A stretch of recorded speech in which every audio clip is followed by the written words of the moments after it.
Hey guys, I'm going to practice some four rail banks, and while I do that, I'm going to talk about tips on pool cues.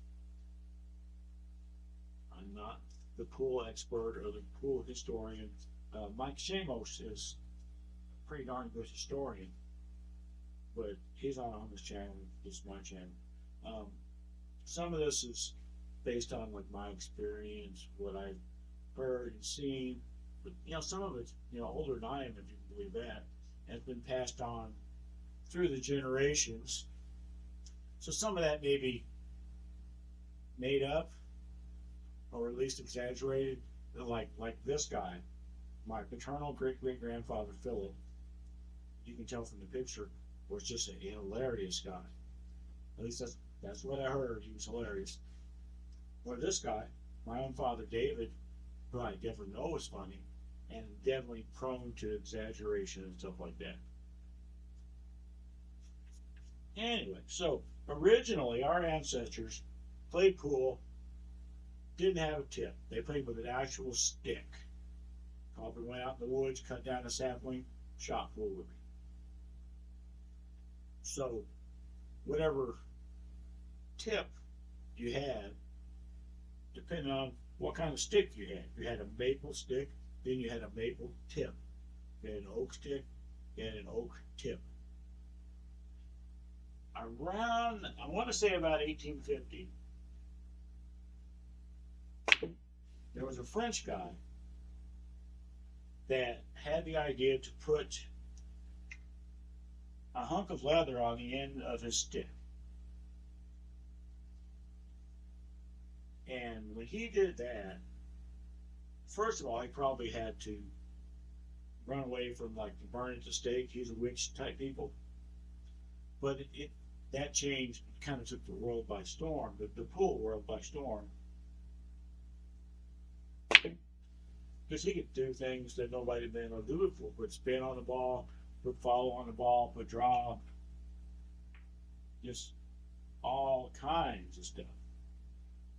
I don't know what kind of leather he put on the stick. Probably just whatever animal carcass he had handy. With just a single piece of leather. And that's the way it was for a long time. Just a single layer tip piece of leather. Different manufacturers would experiment with using different animal leather, different parts of the same animal perhaps. Maybe even like different production method. What do you tan it with? Do you tan it with vegetable oil? Do you tan it with oak? What do you tan it with? And they would come up just to those little changes with different tip characteristics. Harder, softer, things like that. Yeah, that's the way it was for a very, very long time. Around 1993, my roommate in Seattle, who was a very good pool player, he got this thing on his cue, and I think it was literally called a future tip. And it wasn't leather. It was some kind of a plasticky material. And the selling points of this thing were it doesn't mushroom as much, you don't have to reshape it as often, things like that. When I first saw it, I thought, well, that's interesting. Does it still need chalk? Yes, it did still need chalk. But there for a second, I was, well, maybe not. But it did. And I guess it was decent enough that my understanding is it was pretty much immediately banned, and the rule came out, started to be enforced, that a tip had to be leather. Are there any like vegan pool players? If there are, do they just turn a blind eye to the fact that that's a piece of leather? In fact, this one is actually many layers of leather. Or do they only use like phenolic tips? Don't know. Don't really particularly care.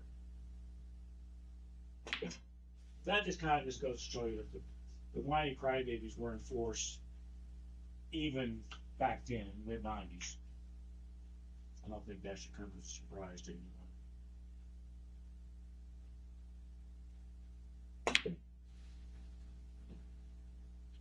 Basically, shooting these shots, just trying to get a feel for what's happening. Um, it's been raining here the last couple of days. That certainly affects things. Usually, if the ball goes 4 rails, gets like here, it's a little bit more humid than normal. The balls could be a little bit more dirty than normal. If it comes long, then it's drier. The balls are clean, things like that. I mean, it could also be that I'm not very consistent, but it's probably not all that.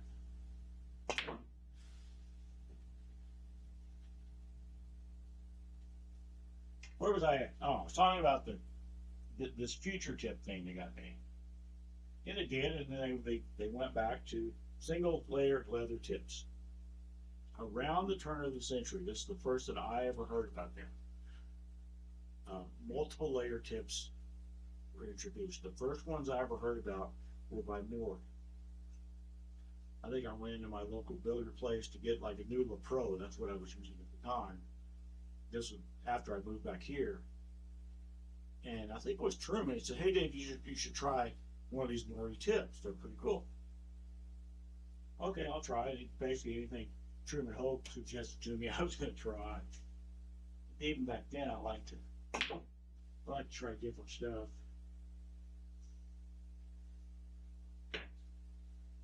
So I got the layered tip, and I did. I liked it. It didn't mushroom as much as my single layer the pros had done. I didn't have to reshape it as often. So yeah, I'm like, this is great. And I used Morty's for a long time. So I think I switched to Kamuti's for a while after the Morty's started, in my opinion, declining in quality, and they started to delaminate on me. Used Kamuti's for a long time. Then they started to delaminate on me. So I switched to Ultra Skin and used those for about a decade, and I'm back to them right now. One of the cool things about a layered tip is you can, well, manufacturers can, I can't, they could do stuff during the manufacturing process that's a heck of a lot easier than it would be with a thicker single layer tip. I've seen tips out there that are like harder in the center of the tip than on the edges, or vice versa. Most of this is probably just marketing, okay? But the manufacturers they're trying stuff, they're experimenting, and it's not just marketing. It means that they're trying to make a better product, and so they're going to experiment with it. And the players will tell them whether or not that experiment was any good or not by whether or not they buy the product or not.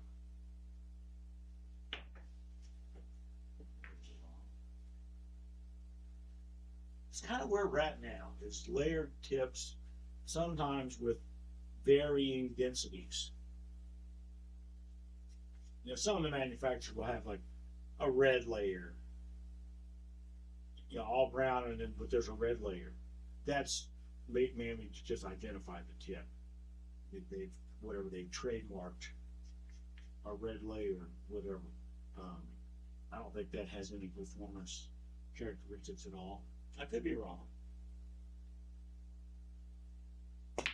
Where I think, that's going to be way short, where I think the future of tips is going to go, I hope, I'm kind of surprised it hasn't gone there already, to be honest, it's 2024, is back to synthetic materials. Kind of like that future tip thing that my old roommate had. Maybe not the same material, but it's always seemed to me that it should be entirely possible to make a tip out of some material that can retain its shape, yet is grippy and you don't need chalk. It's always seemed that way to me. And now that, like I said, it's 2024, I'm surprised that there's nothing like that out there. Even the old tip that my roommate had, it still needed chalk. But imagine, I don't know, his old tip had been impregnated with like a little bit of rubber. So it was like some kind of a mix, plastic and rubber mix type of thing. Seems to me like that ought to be just super fancy. I think it's something like a tire rubber, but even harder than tire rubber. Still grippy, but it's not going to mash every time you hit a ball with it, things like that. When I was much younger, as an experiment, I took a super ball and I cut that in half and stuck it on and made a tip out of it. Thought, man, I'm going to get some shit with this ball, and I could, but the cue ball would bounce all over the place. It was too grippy and too spongy and all that. It was fun to mess with, and if I ever find like an old hunk of tire tread laying on the side of the road,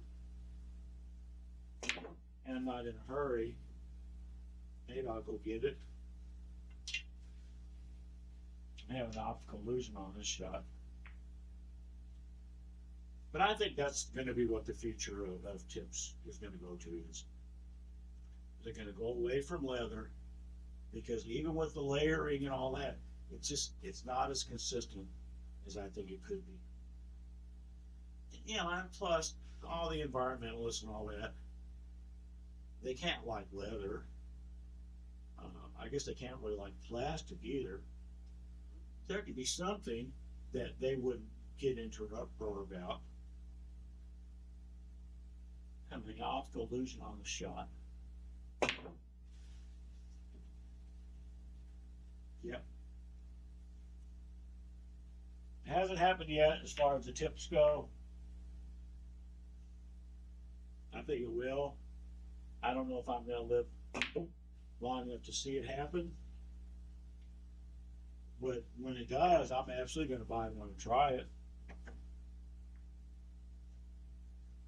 Because it would be cool to not have to use chalk. This is great chalk. This is the Town Pyro. This is great chalk. Compared to Master and stuff like that, this is so clean. It's ridiculous. But it is still dirty compared to what nothing would be. And this always just seems just a little bit, I don't know, primitive to me. To be shooting, and then every now and then you have to do this. Pick up something else and rub it on the end of your cue. It always just seems just a little bit primitive to me. Have an option to not have to do that. Oh, so close. You can tell I need to practice my four railers. These shots are almost all by feel. When I play them anyway, they're almost all by feel. I'm not looking at any like mapped out lines or anything. Just trying to get a feel for what looks right as far as the angle going into this rail. And I think that's the way most of them, people that are really good at this shot, do it. I don't think they're measuring stuff out. I think they're just trying to play it by feel. But I was talking about tips, and I think I said what I was going to say. Past, present, and future of tips. Past based on questionable tales from my ancestors. Present, my own possibly questionable opinion. And future, just kind of my guess of what I think is going to happen, what I really hope is going to happen. So that's all I want to say about that. And thank you very much.